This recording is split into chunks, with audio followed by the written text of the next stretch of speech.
these words, now I request Dr. Rupak Singla, who is the head of the department TB and chest at our institute, to give his didactic for the day, which is where we are discussing certain cases which we come across in the field.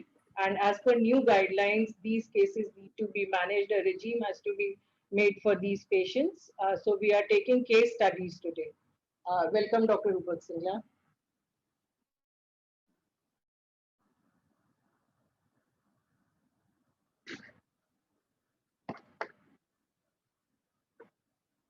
Thank you, Dr. Neeta. At the outset, I would like to thank all my respected teachers, respected seniors, my dear colleagues, and the students who have spared time to join us today. You know, the science is ever changing. So, as the new evidence comes, we have to revise our guidelines. And in March 2021, the new guidelines were released. And as you know, in the last clinic, we discussed what have been the major changes in these guidelines compared to the older guidelines.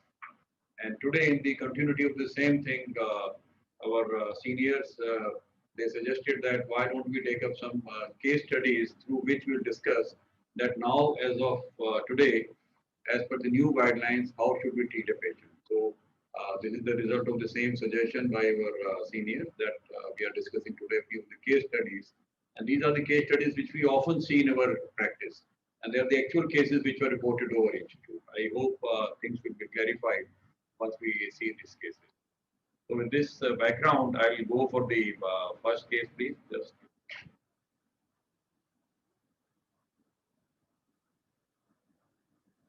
okay. So before that, you see the basic. I would like to spend some time in a single slide on the basic principle of managing a DRTB case or DRTB patients. Most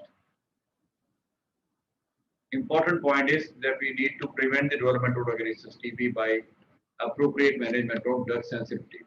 This is very, very vital. In case we treat them well, then the chances of patient moving towards drug-resistant TB will be minimized. We must take a detailed history, including the contact with a confirmed DRTB patient and his or her intake of the anti-TB drugs, and also correlate the laboratory reports of the DST to the drugs used and drug not used by the patient who has come. And also we need to know, you see, sometimes the report comes and without even attributing it whether it's from a certified lab or not, we just blindly take a call for treating the patient based on the DST of the patient.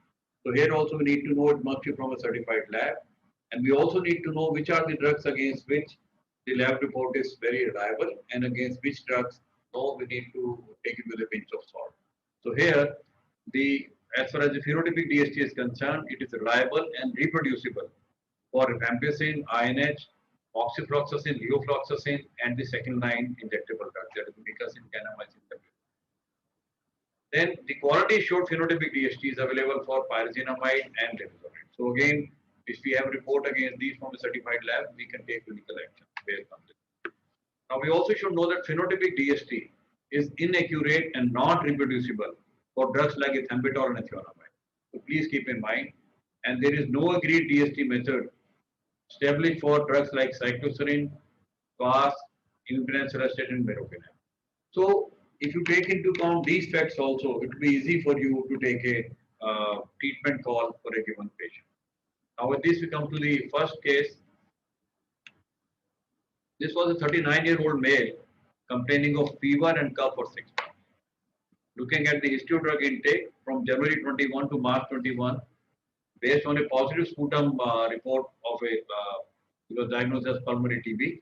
He was given the first line drugs, all the four as per our national guidelines. Patient did not improve. At the end of 2 months, sputum smear was 3+ positive when he was referred to us. Sputum for first line LPA showed INH high level resistance, rifampicin sensitive, and the second line LPA showed fluoroquinolone resistance and injectable second line injectables sensitive. And sputum for midget culture was awaited at that time. Then you can see the X-ray of 2020 of January 21 and March 21. There is a definitely deterioration in the X-ray. So there is a clinical deterioration, there is a radiological deterioration, and at the end of 2 months, patient is still sputum 3 plus positive and found to be resistant to INH while sensitive to rifampicin. So let us see, you see, very, very important point is, although yes, we are clinician, but now with the genotypic test coming in the picture, we must know some basic things of how to interpret a mutation analysis so that that will help us in treating a patient appropriately. Regarding INH, we have two types of mutation, CATG and INHA. If the CATG mutation is present, then it indicates that INH high level resistance is there. In case INHA mutation is absent, so second mutation is INH. In case it is absent, that means ethionamide can be given. If it is present, ethionamide cannot be given. For rifampicin, it is a mutation in RPOB gene. If it is present, it is rifampicin resistant. If it is absent, that means rifampicin is like in. Regarding fluoroquinolone, in case in Guy-Ray, mute 1, 2 or 3A is present, that means fluoroquinolones are resistant. However, in case mute 3B, 3C and 3D, all the three are absent, then we say although fluoroquinolone is resistant, but moxifloxacin high dose can be given, although we need to reconfirm it by the culture DST reports. Regarding second injectables, there are two kinds of mutation, RRS and EIS. If both are absent, that means all the injectables can be given. If only EIS mutation is present but RRS mutation is absent, that means kanamycin cannot be given but amikacin can be given. So you see, by looking at these mutations, we know which drugs we can give to the patient, which drugs we cannot give to the patient, and you know these mutation reports are available, ideally available within 10 to 12 days. But unfortunately, let me reiterate here that in the field what we are seeing is that samples are sent to the laboratory, and sometimes there are delays at the laboratory level. Sometimes they do their job well and they upload the report on the Nexus system, and the DTO team, DTO and his team, which includes STS, STLS, DRDB, the supervisor, etc., they are not taking an action on this. And unfortunately, very commonly we are having cases where the action was not taken up to 2 months, 3 months, 4 months. So what will happen that in these 2-3 months, patient will be on a wrong regimen, which can lead to resistance to the drugs. I'll come to that. So this we have to prevent. So the diagnosis in our case is DSTP treated case for 2 months. End of IP is H high level resistance with rifampicin sensitive. He has fluoroquinolone resistance, moxifloxacin high dose can be given, and DHT2 pyrazinamide is not known. So since these are rifampicin sensitive, only INH resistance along with fluoroquinolone. In this case, what we'll consider is what regimen will be? It will be H monopoly DRTP. So let us just briefly discuss about this regimen and the duration.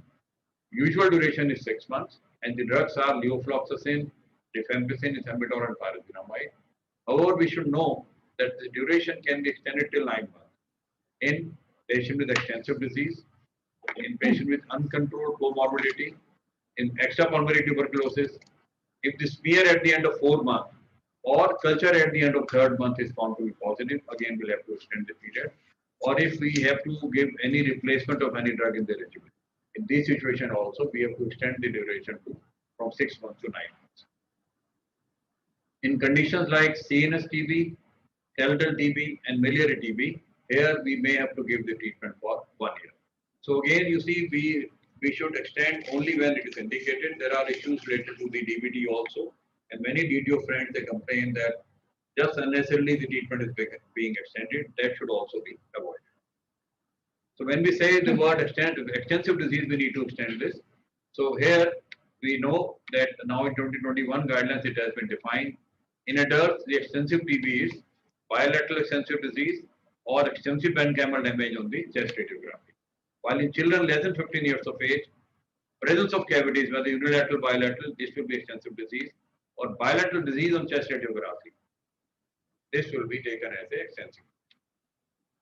So let us come back to this case. And before that, just briefly about the sequence of replacement of the H monopoly regimen. If we cannot give levofloxacin, then we replace levofloxacin with moxi high dose. If the second LPA tells us that mute 3B, 3C, 3D are absent, that means we can give moxifloxacin high dose.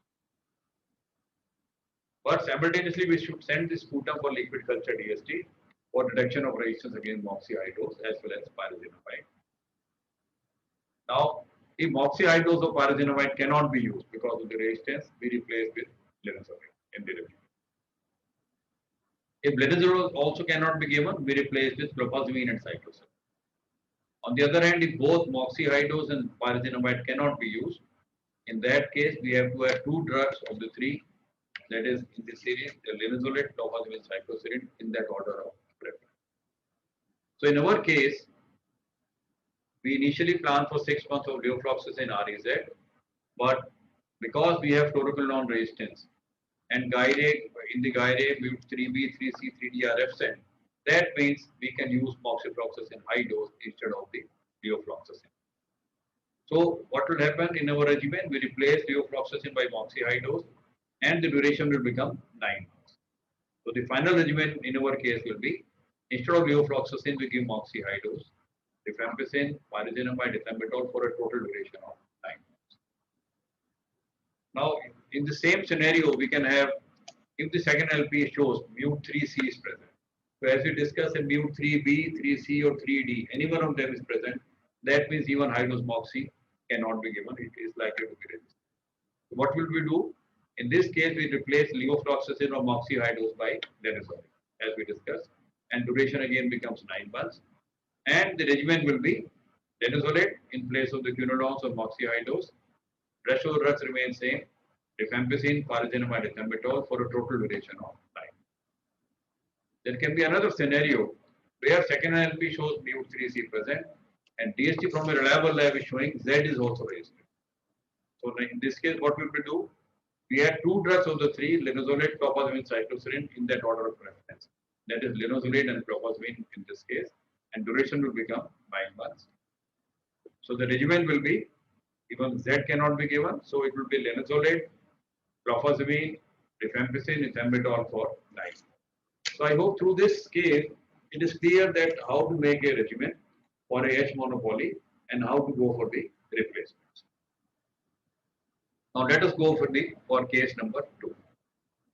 So this was a 15-year-old female who came with fever and cough for 9 months. When we look at the treatment history, from March 19 to July 19, she was sputum, at the beginning she was sputum positive. During this period, she received the first 4-line drugs from a private center, from a private clinic. It was irregular, so she received for 4 months and then after that defaulted. Now we got it as loss to follow. Then again in July 20 till April 21, for 9 months, at the beginning she was sputum smear positive. She was given 5 drugs including cefpromycin. She was regular, but she failed to treat. And subsequently, she came to us. Sputum was 2+. When she came to us, first LP showed H high level resistance, rifampicin resistance, so MDR. And second LP showed fluoroquinolone sensitive and second injectable sensitive. And the sputum for midget was abated. So this was the X-ray. You can see there is a lesion in the right mid zone and lower zone, and it's always like a cavity disease with maybe there is some fungal ball inside. So again, going back to the mutation analysis, for INH, CADG mutation was present, INH mutation was absent. So we could give ethionamide, but high dose INH was resistant because of the CADG mutation being present. Regarding rifampicin, RP mutation was present, so indicating rifampicin resistance. For fluoroquinolone, in GYRE and GYRE-B, all wild strains were present and mute strains were absent, indicating fluoroquinolones are sensitive. Regarding second injectables, we found RRS mutation as well as EIS mutation, they were absent, indicating all the 3 second-line injectables can be given. So the diagnosis was 15-year-old retreatment case of pulmonary TB who had MDR TB because he had H as well as RIF resistance, with RIF resistance and H high level resistance and no fluoroquinolone or second-line injectable resistance. So what regimen? Next question is, with this background, what regimen we should give? So now before we go, let me take you through the principles of making a regimen in any case. Whenever we are dealing with a case of drug-resistant TB, what should be the basic principles? Step 1 is we take the detailed history of drugs which patient has taken and detailed history of drugs which patient has not taken. Very important. Second is we look at the DST. So we'll have 3 kinds of reports. So DST showing drugs which are sensitive, DST showing drugs which are resistant, and DST to certain drugs will not be available or it may be awaited. So the first preference of drugs will be the drugs which have not been used and DST is showing sensitivity, especially from a certified lab, they should be chosen first. Second preference is drugs have not been used but the DST is unavailable at that time or is awaited. So they should be the second preference of drugs in the review. The third preference should be the drugs have been used but laboratory is saying they are sensitive. This should be the third preference. If drugs have been used and DST is not available or awaited, this should be the last preference for us in treating the patient. The fifth preference could be drugs if you are cornered. Drugs have not been used but DST showing resistance. Better is to avoid them. Only when we are cornered, we may consider them for a given case. Otherwise, better is to avoid them. They are unlikely to be effective. And the last thing is which are not to be given is drugs have been used also and the DST showing resistance. Here, never give these drugs.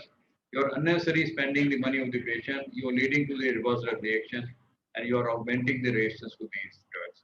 So it is to be not to be given. And even this fifth choice is better to be avoided. So first preference this, then second, then third, then fourth.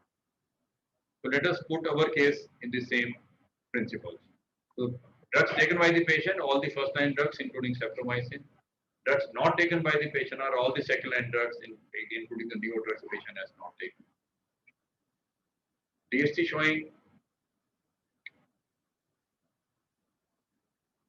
showing drug sensitivity, that is fluoroquinolones are sensitive, injections are sensitive, zonomide is sensitive. DST showing drugs are resistant at H high level and rifampicin, and the rest of the drugs, including newer drugs, bedaquiline, delamanid, the DST is awaited. Here, let me tell you, at least two of the laboratories, that is our institute, NITRD and NIRT Chennai, they are already started doing bedaquiline and delamanid, and the CTD is trying to expand this to the other laboratories and other national.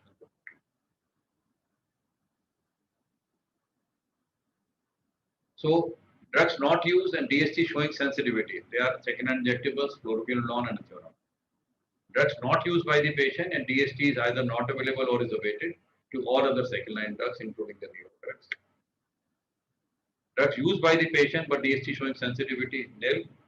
Drugs used by the patient but DST is awaited or not available, that is pyrazinamide and ethambutol.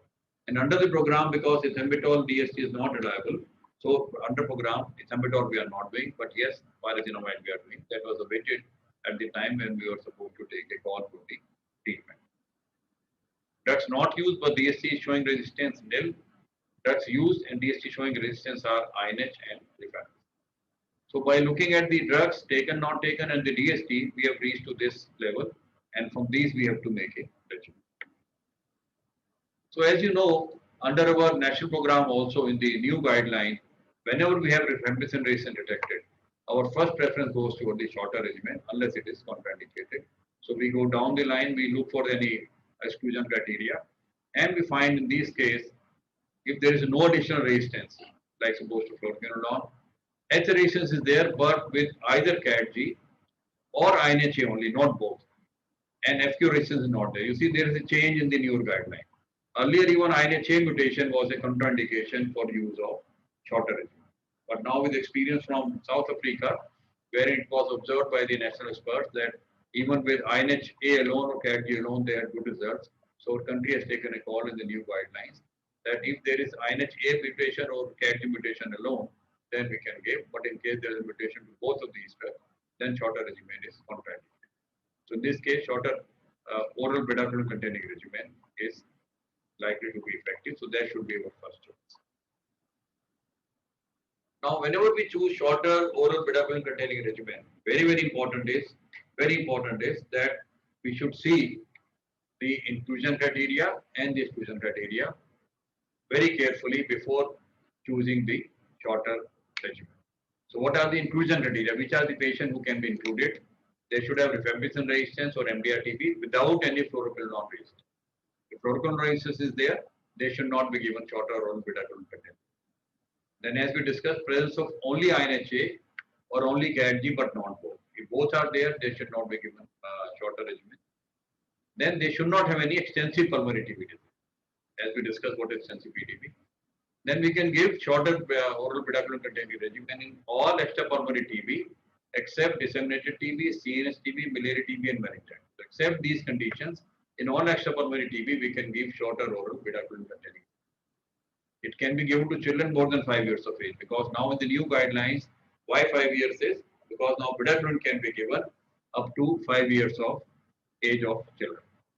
PLHIV, yes, it can be given to all PLHIV unless there is extensive PTB or there is extrapulmonary TB which is severe in the form of CNS TB, biliary TB, meningitis. If you remember in the old guidelines, any PLHIV with any of the extrapulmonary TB was contraindicated for the injection containing shorter.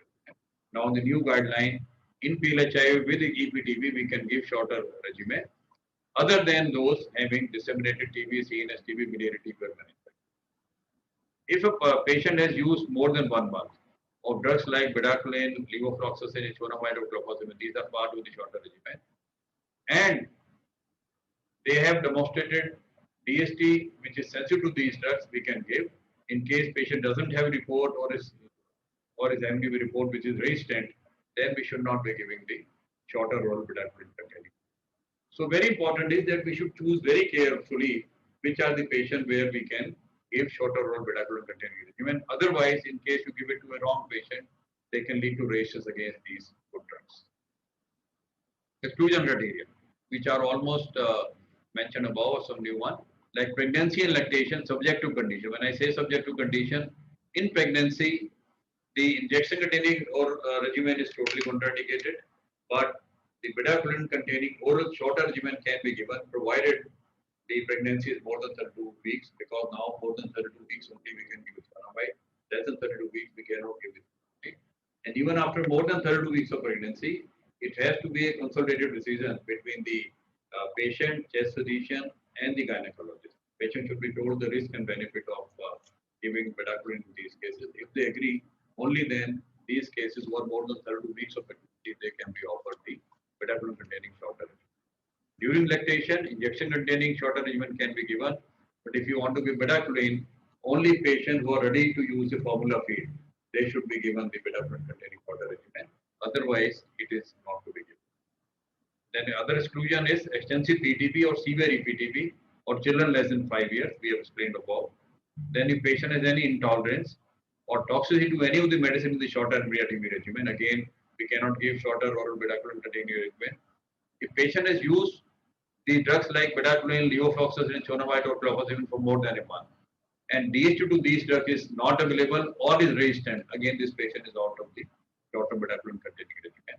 Then looking at the DST based criteria, if the DST or DRTB result for FQ is resistant, shorter regimen cannot be given. If there is a presence of both INHA mutation and CAG mutation, again shorter bedaquiline containing regimen cannot be given. So why I am emphasizing on this issue is that if you give it to a wrong person, then this can lead to the failures of the treatment and it can lead to the augmentation of resistance. Just to retreat, we said extensive PTB, which we have already discussed, and severe EPTB. What does it include? Is in adults presence of biliary TB, TB meningitis, or CNS TB.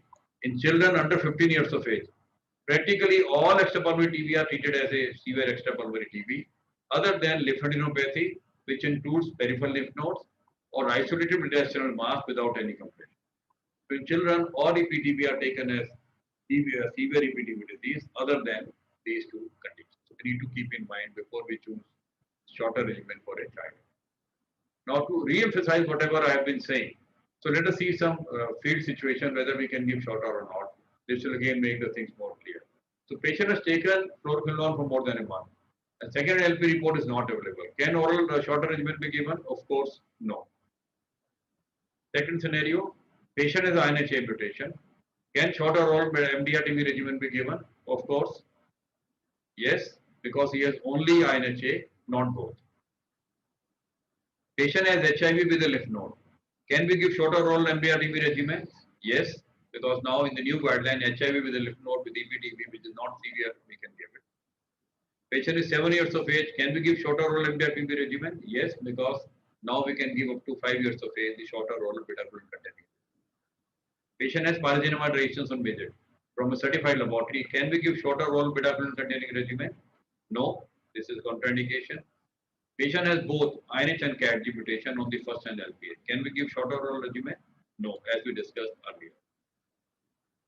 Now, patient is pregnant with 34 weeks pregnancy.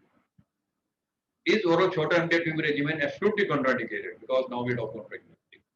Second question is injection shorter MDR-TB regimen absolutely contraindicated? The answer to the first is no, it is not absolutely contraindicated as we discussed. In 34 weeks of pregnancy, with mutual discussion with the patient and gynecologist, we can consider it. While injection, it is absolutely contraindicated injection training regimen because they are contraindicated for pregnancy. Patient is 4 years of age. Can we give shorter oral beta-glucan containing regimen? No, because less than 5 years we cannot give beta-glucan. Can we give injection containing shorter oral regimen? Yes, we can give, but one should avoid giving injection. Just imagine you have a son of 4 years of age. Would you like to give injection?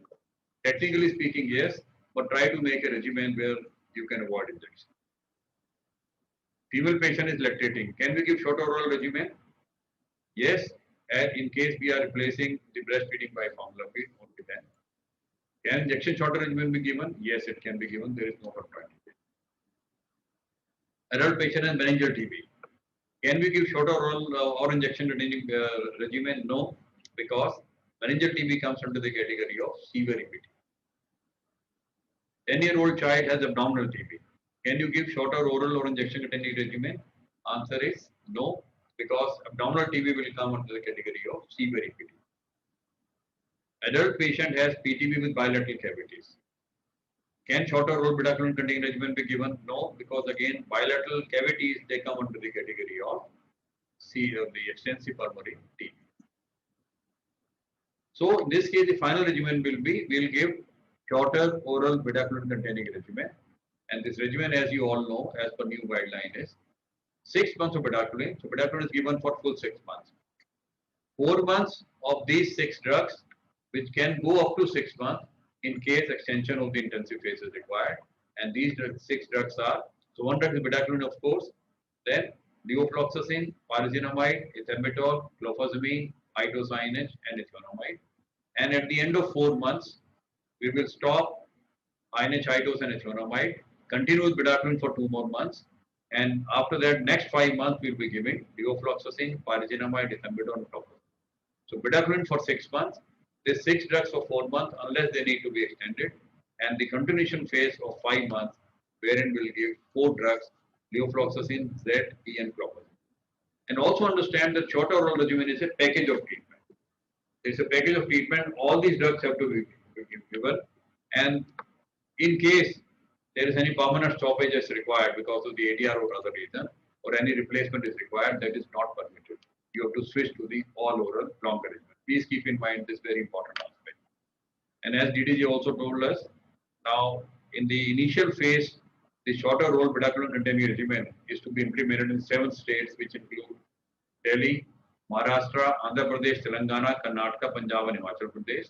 These 7 states we are starting with beta-glucan containing oral regimen, and this will be expanded across the country. And the aim of the country is that within this year we should try to expand this throughout the country.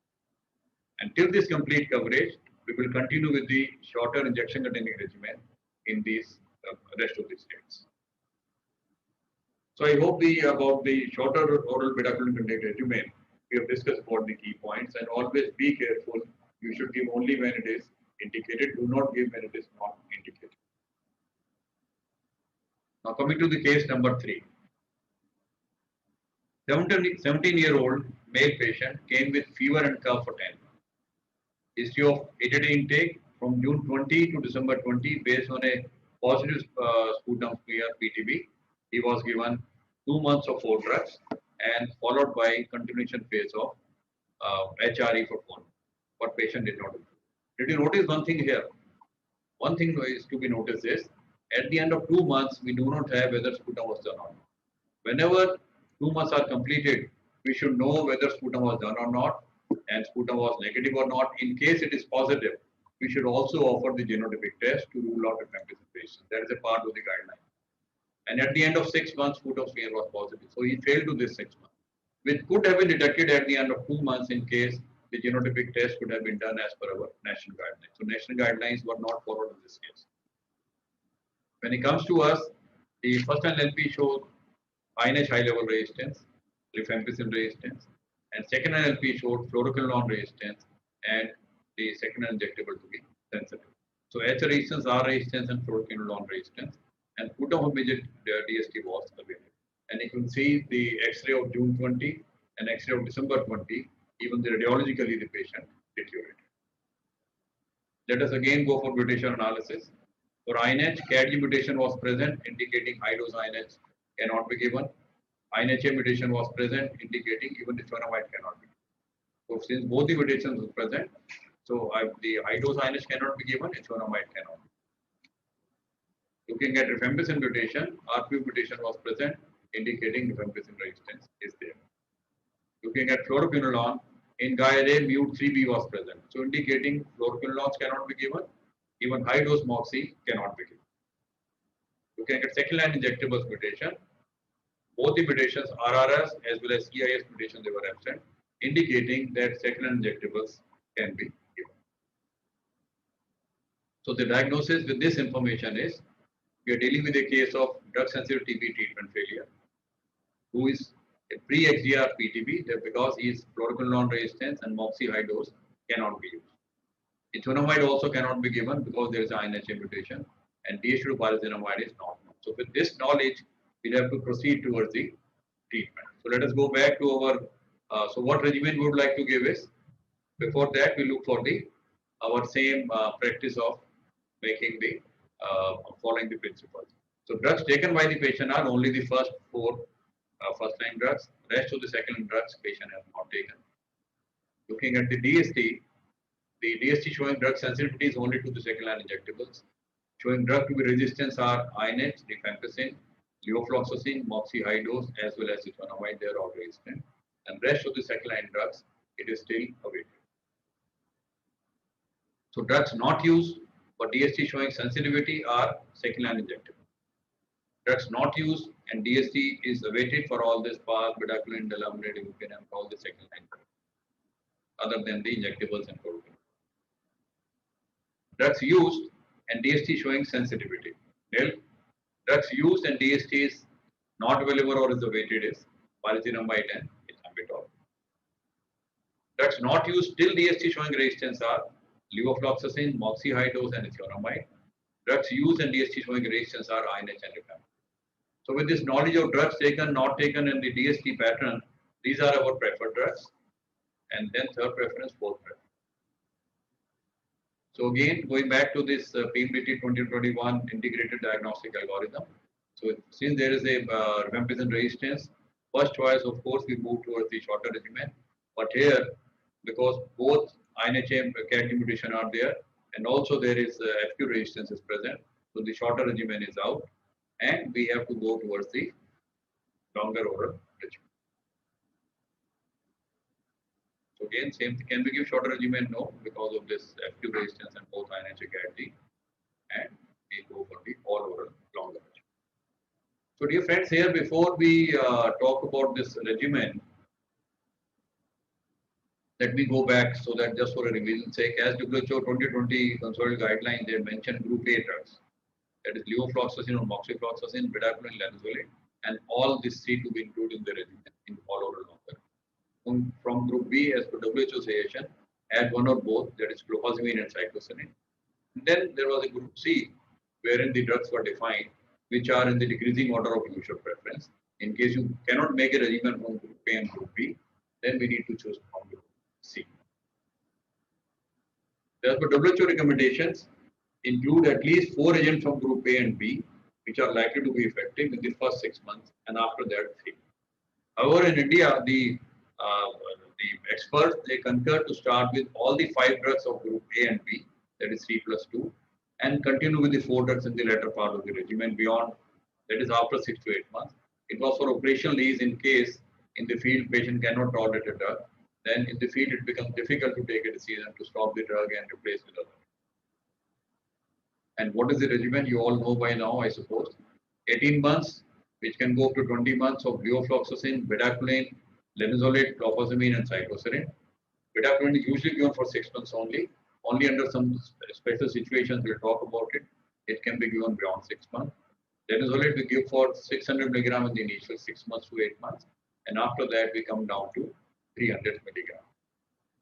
And for XDR-TB patient, the duration of longer regimen would be 20 months. And there are some principles of replacement of drugs have been defined in the PMDT 2021 guidelines, which I discussed in my last lecture one back. But just for retreating, I'll be repeating some of the principles. So at least we should have 4 to 5 drugs in the initial 6 to 8 months, and at least 3 to 4 drugs in the last 12 months. The regimen should preferably be fully oral. However, in certain circumstances, injectables may have to be used for the need of efficacy and side effects. We should have at least 2 group A drugs in the first 6 to 8 months of treatment and continue with 3 to 4 drugs in the final 12 months of treatment. In final 12 months of treatment, if we have 2 drugs from group A and 1 from group B, then only 3 drugs can be given. However, if we have only 1 drug from group A and 2 from group B, then we need to add 1 drug to make it 4 drugs. Also, in case we have only 2 drugs from group A and B, then we also have to add 2 drugs to make it 4 drugs. And the replacement sequence, which has been defined in the PMDT 2021 guidelines, are in the order. First replacement drug to be considered is delamidate. Second is amikacin. Third is pyrazinamide. Next is thionamide. And mind you, they are to be chosen only if they are found to be sensitive.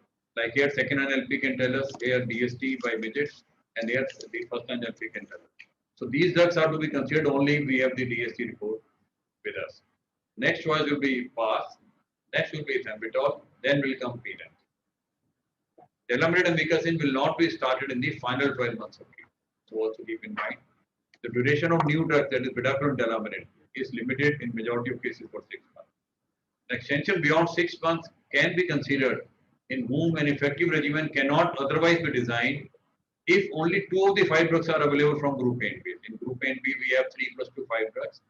If we have only 2 drugs of these 5, an adequate number of group C drugs are not available due to high background resistance, non-availability or unreliability, and we are not able to make a regimen because of these 2, then we can consider extending bedaquiline and delamidate for more than 6 months.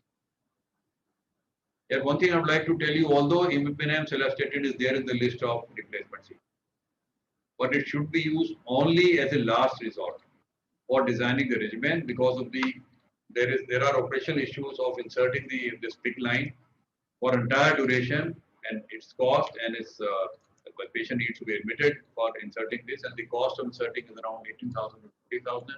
We have given in many cases in the last 3 to 4 years, but that is we take it as a last resort. And just to share with you, see, like in this case, the PICC line was there for about 4 months. This patient came from Haridwar in the middle of the night. That it came out, it was bleeding. So at night itself, it was reinserted as the emergency procedure. When the X-ray was done, you can see it going up in the interjugular vein. So these kind of complications, they can be there besides the cost. So do not take it lightly. You decide for the imipenem cilastatin only as a last resort. An individual patient for whom the design of an effective regimen is not possible as per the recommendation, the VPAL regimen can be considered as a last resort under the prevailing ethical standard. So VPAL can be a choice in case we are not able to make the effective regimen as per the current guidelines. As a last resort, we can consider VPAL. Then coming to the replacement of drugs in the sequence in the initial 6 months of treatment. If levofloxacin cannot be used, one should replace with moxifloxacin high dose. If second-line LP suggests that means mu3B, 3C, 3D are absent, one can give moxifloxacin dose, but also send for the liquid culture. If moxi high dose also cannot be used, then replace with delamidate. We know delamidate is now the first drug in the replacement. If among the 5 drugs, one of the drugs like bedaquiline, linezolid, clofazimine, cycloserine cannot be used, we replace with delamidate. If we find 2 or more drugs cannot be used from group A and group B, that is out of 5, we cannot use 2 or more drugs. We replace with 2 or more drugs respectively from the replacement sequence, which is given, which we already discussed, to make it 5 drugs. Now coming to the very good part in the new guideline is that a table has been given where each and every scenario which can be there in the field that is given. Just to explain, let me just focus on this yellow highlighted area. So in case we have one group A drug cannot be given. Suppose in the group A we cannot give bedaquiline. Then what will be the regimen will be 6 to 8 months of levofloxacin, linezolid, clofazimine, cycloserine, they are already there, and replaced with delamine from the replacement sequence, and followed by 12 months of levofloxacin, linezolid, and clofazimine. So delaminate comes there as a first replacement. Same thing if we cannot give one group B drug, for example, let us say clofazimine cannot be given, then you will give 6 to 8 months of levofloxacin, bedaquiline, linezolid, cycloserine, and replace clofazimine by delaminate. And in the final 12 months of treatment, you continue with levofloxacin, linezolid, cycloserine because you have two group A drugs. 3 drugs should suffice. Another scenario could be we cannot give one group A and one group B. Let us take example of one cannot give fluoroquinolone and clofazimine. So what will be the regimen? 6 to 8 months of bedaquiline, linezolid, cycloserine, and we are replacing fluoroquinolone and linezolid by clofazimine by delaminate, and next drug will be taken. Of course, if it is sensitive. Followed by 12 months of now, after 6 to 8 months, we'll have to stop bedaquiline, we'll have to stop amikacin, we'll have to stop delaminate. So we'll be left only with 2 drugs, linezolid and cycloserine. So we'll have to make 4 drugs by adding pyrazinamide if sensitive, isoniazid if sensitive. So in all this scenario, you see, whenever 2 drugs cannot be given, then you will be choosing delaminate and amikacin if sensitive. And to make 4 drugs in the continuation phase in this scenario, you will have to add pyrazinamide and isoniazid in the final 12 months of treatment. In case you cannot give 2 group A drugs, for example, you cannot give fluoroquinolone, you cannot give bedaquiline, then you will be giving 6 to 8 months of linezolid, clofazimine, cycloserine, and you will replace these 2 drugs by delaminate and amikacin if sensitive, of course. And in the final 12 months of treatment, you will give linezolid, clofazimine, cycloserine, and pyrazine to make it 4 drugs. Again, you cannot give 2 group B drugs. That means both of clofazimine, cycloserine you cannot give. You will be giving levofloxacin, bedaquiline, linezolid, and delaminate amikacin from the replacement sequence, followed by in the 12 months, because you will be left only with 2 drugs, levofloxacin, linezolid, you will add pyrazinamide and isoniazid in the final 12 months of treatment, provided both of them are sensitive. If you cannot give 3 or more drugs from group A and group B, then what to do? In this case, you will have to give 3 or more drugs from group C. So the remaining drugs from group A and B, whatever you have out of 5, plus 3 to 5 drugs from group C to make a regimen with at least 5 to 6 drugs, which is likely to be effective. If bedaquiline delaminate can be given, then their combined use with at least 4 to 5 drugs, or its extended use beyond 6 months. That should be considered. If we can give bedaquiline and linezolid in this scenario, in the last scenario, one can explore the possibility of using p-pad. That is bedaquiline, pretomanid, and linezolid. So coming back to our case, in our case the issues are age is 17 years, is a case of DSTB treatment failure, pre-XDR PTB, fluoroquinolone resistance, moxie high dose cannot be given, the pyrazinamide is not known, and even isoniazid also cannot be given. So we cannot give any of the fluoroquinolone, including high dose. We cannot give isoniazid. And age is 17 years. Earlier, less than 18 years, bedaquiline could not be given, but now that is not there. So now let us see how we choose the drugs, and this is what we do in our DRTB committee. So first, we always look for, we have 3 drugs in the group A: levofloxacin, bedaquiline, linezolid. So in the group A, first think of levofloxacin. It cannot be given because there is FQ resistance. We think of moxie high dose, cannot be given because there is a mutation 3B present. So we look for replacement sequence, that is delaminate. Next, we think about bedaquiline. Can we give bedaquiline? Yes, bedaquiline can be given in now up to 5 years of age. So in this case, as per new guideline, we choose bedaquiline. Third group A drug is linezolid. Can it be given? Yes, there is no contraindication, so we choose linezolid. After that, we go for the group B. In the group B, we have clofazimine and cycloserine. Can they be used? Yes, there is no contraindication. We choose both of them. So with this, what we know now, From group A, we cannot give levofloxacin, but we can give bedaquiline and linezolid, so they are chosen. From group B, we can choose clofazimine, cycloserine both. We choose both. So we already have 4 drugs. Now looking for the 5th drug. Group C, this is the replacement sequence. Let us go one by one. First replacement sequence is delamanid. Can we give it? Yes, no contraindication. We have chosen delamanid. Amikacin, can we give it? Second line sensitive on second line LP, but not required because we already have 5 drugs. Pyrazinamide, drug, it has been used. DST is not available. Plus, we don't require it, so no. Ezoramide, INHA mutation is present. Even if it is required, it cannot be used because there is a INHA mutation present, but not required in our case because we already have the 5 drugs with us. So again, summing it up, from group A, we have bedaquiline linezolid. From group B, we have clofazimine plus cycloserine. And the 5th drug from group C, we have chosen is delamanid. So what is the regimen? 6 to 8 months of bedaquiline to be given for 6 months, extension only if required and subject to certain conditions. Linezolid, clofazimine, cycloserine and delamanid again for 6 months. And in the final 12 months, we will be giving linezolid, clofazimine, cycloserine and pyrazinamide if we have a report of it sensitive. So in final 12 months, we had only 3 drugs. So, and only 1 drug from group A. So that was linezolid. So 4th drug is needed. That we have given is pyrazinamide. I hope it is clear that in these cases, how do we go? You see, it's simple mathematics. In case you go follow the principles of treatment, it becomes a simple mathematics. Going to the next case, it is 60-year-old male, known case of severe depression on irregular treatment, presented in December 20 with fever and cough for 2. Never taken treatment before. Diagnosed as PTB on sputum basis, 1 plus PR. Sputum first and LPA, H high dose resistance, rifampicin sensitive resistance. Second and LPA, FQ resistance and SRI sensitive. Audiometry showed bilateral moderate sensorineural hearing loss. What do we get from all this is, he's a 60-year-old male guy, old man, severe depression, and he has bilateral moderate sensorineural hearing loss. Besides the pattern of it. Looking at the mutation, KG mutation present, H high dose cannot be given, INHA mutation absent, ezoramide can. Rifampicin, RPOB mutation present, rifampicin is resistant. Propion, Guy-Ray, MUT3B, 3C are present, even high dose moxie cannot be given. Second injectables, both mutations are absent, they can be given.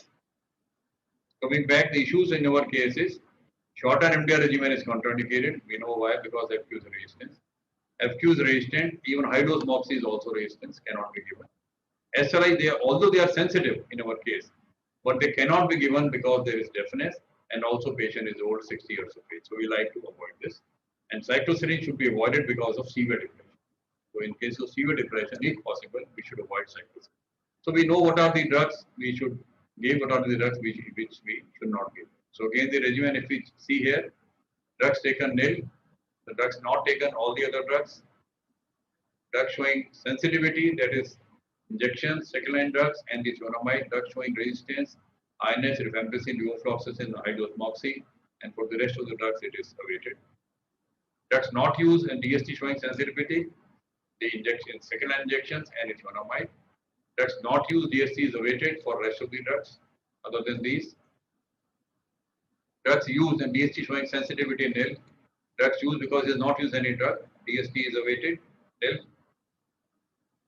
Drugs not used, DST showing resistance, INH, rifampicin, levofloxacin, high dose moxie. Drugs used and DST showing resistance, nil. So again, coming back to our same sequence, group A, levofloxacin, no. High dose moxie, no, because there is a bit MUT3B, 3B is present. And so think of replacement sequence, we choose delamanid. Next drug in group A is bedaquiline. Can be given, yes, bedaquiline is chosen. Next drug is linezolid. Can be given, yes, so linezolid is chosen. Group B, clofazimine and cycloserine. So we know in this case, clofazimine can be used, but because of severe depression, cycloserine is to be avoided. So we have chosen clofazimine and cycloserine we have not chosen. So again, going back to this, from group A, we cannot use levofloxacin or high dose moxie. We have chosen bedaquiline and linezolid. From group B, we cannot give cycloserine, we have chosen clofazimine. From group C, let us see, this is the replacement sequence, let us go one by one. Delaminate, no contraindication, delaminate choose. Amikacin, again, second-line injection, although they are sensitive, but not used because of the hearing loss and old age. Z, because DST is not available, although we have not used it, but DST is not there, so we cannot use it. Ethionamide, INHM mutation is absent, so ethionamide can be used. Ethionamide is used for our given. So from group A, we have chosen bedaquiline and linezolid. Group B, we have chosen clofazimine. So we are still short of two more drugs. So these are delaminate, but these are in the replacement sequence, but they cannot be used. So next replacement sequence is ethionamide, and INHM mutation is absent, so it is true. So the regimen proposed will be 6 to 8 months of bedaquiline for 6 months, linezolid, clofazimine, delaminate for 6 months, and ethionamide. And in the 12 months, we have linezolid, clofazimine, and we need to add two drugs, that is ethionamide and pyrazinamide, if sensitive. So we have explained why we have added the fourth drug. So I hope again it is clear. And then we go for the last case of the day, that is case number 5. Because very commonly what I am getting request is that how to treat TB meningitis in cases of MDR TB. So we have picked up one case of the meningitis. So this is a 45-year-old female, known case of PLHIV, who came with fever, vomiting, headache, and altered sensorium for 2 weeks. Past history of DSTB, ATD for 6 months, which was pulmonary TB, from May to November 20. It was on clinical basis and patient. The NCCT of the head showed white matter edema present along with multiple tuberculomas, no history of seizures, and unable to give sputum because the patient had no sputum. And CSF showed the AD levels to be slightly increased, and for CBNet it showed MTB detected, rifampicin.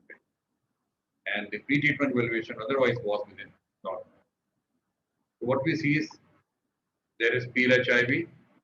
Patient has taken DSTB treatment with PTB. Even now there is X-ray abnormalities, but patient doesn't have sputum. No history of seizures. Why? Because we have to be once we think of cycloserine, we need to know that. And the pre-treatment evaluation is within normal. So the issues are rifampicin resistance, PLHIV, no history of seizures, that is a good thing, and disseminated TB with CNS and peripulmonary. Can we give shorter regimen? No, because it's contraindicated with and without PLHIV with severe EPTB and disseminated TB. So we cannot give, in this case, the shorter regimen. So the what we have to think is longer oral regimen, but these are the issues. PLHIV, CNS TB, although no seizure. So if we go through this, patient has taken only the first line drugs. Rest of the drugs patient has not taken. DST showing sensitivity nil because we didn't have any other sample other than CSF on which we had done CBNet. Rifampicin was resistance to the other drugs, it was awaited or not available. So drugs not used DST showing sensitivity nil. Drugs not used DST showing DST is awaited is these drugs. The drugs used but DST showing sensitivity nil. Drugs used DST is awaited is Z and E. Drugs not used DST showing resistance nil. Drugs used DST showing resistance are rifampicin. So before we to make the regimen, in this case, let us see the drugs which can be used in CNS TB. So drugs like levofloxacin, moxifloxacin, ethionamide, cycloserine, linezolid, impenetrastatin, they penetrate the CNS well. High-dose INH and pyrazinamide, they can also reach the therapeutic levels in CSF and may be useful if the strains are susceptible. Pars and thimerosal, they do not penetrate the CNS, remember it, and should not be counted as effective agent for MDR TB. Amikacin and streptomycin, they penetrate CNS in case meninges are inflamed. Little data is unfortunate as of today is about the CNS penetration of very few studies, clofazimine, bedaquiline, and delaminate. So, in nutshell, not good drugs are pars and thimerosal. Good drugs which can cross blood-brain barrier are levofloxacin, moxifloxacin, cyclosporine, Z, and amikacin. And CNS penetration, limited data about the bedaquiline, delaminate, and clofazimine. And as per PPT guideline, that's why it is suggested that longer oral regimen needs to be modified as per the given. So again, group A levofloxacin can be used, levofloxacin is chosen. Bedaquiline, again you see, although the CSF penetration is not known, but otherwise it's a group A drug. It has good bactericidal activities, good sterilizing activities, so bedaquiline is chosen for this case. Next up in group A is linezolid. It can be used, it is chosen. Group B, we have two clofazimine and cycloserine. Although for clofazimine, the CSF penetration is not known, but otherwise a good sterilizing drug, so we choose clofazimine. Regarding other group B drug, that is cycloserine, it is usually avoided in CNS TB, but it's effective group B drug. There is no history of seizures, no history of depression, so it can be considered under supervision with a good result. Because ultimately our main aim is to use drugs from group A and group B, so cycloserine is chosen.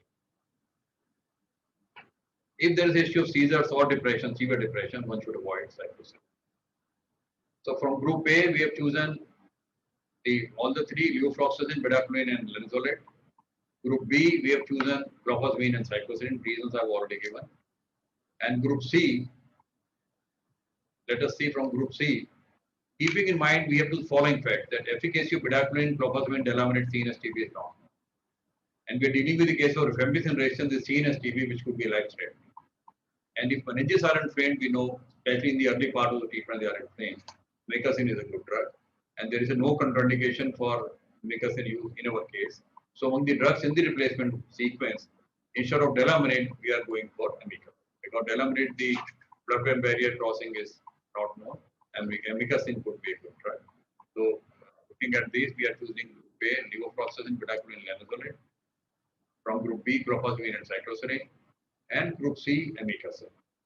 So the regimen becomes 6 to 8 months, levofloxacin, bedaquiline, linezolid, clofazimine, cycloserine, amikacin.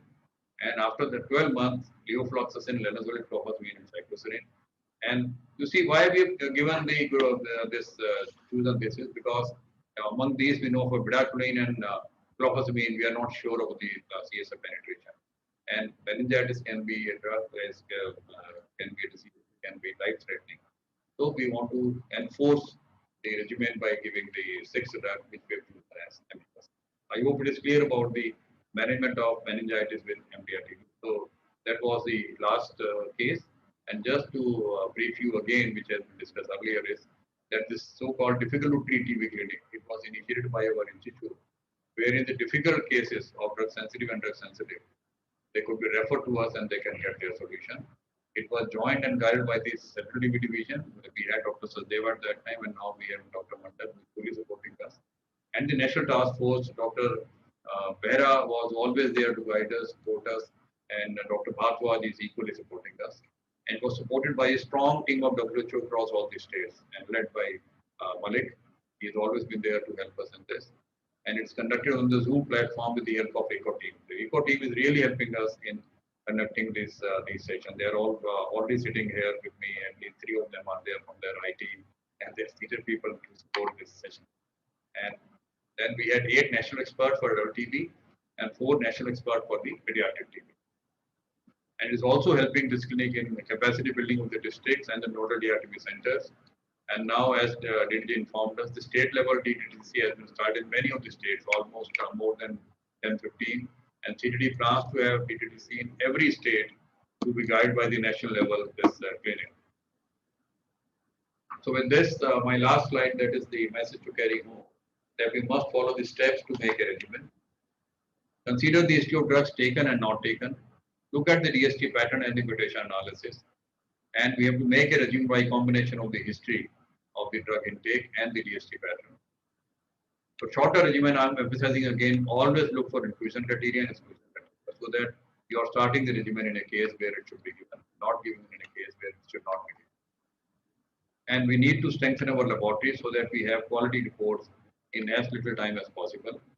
And the early collection of the lab report and early action will avoid delay in starting or switching to the appropriate regimen. As I said, that always look for the second-hand LP report, especially for the active resistance, so that you don't give the shorter regimen to the person to whom it should not be given. And keep in mind the replacement sequence if it is required. Thank you very much, and I acknowledge our student like Dr. Vikas, my colleague Amitesh, who is also sitting here with me. They really helped in making these slides, and I thank all my DME students, all the senior residents, and all the faculty at NITRD, including our director, Dr. Diwan, for supporting us in this endeavor. Thank you all very much. Thank you. Thank you, Dr.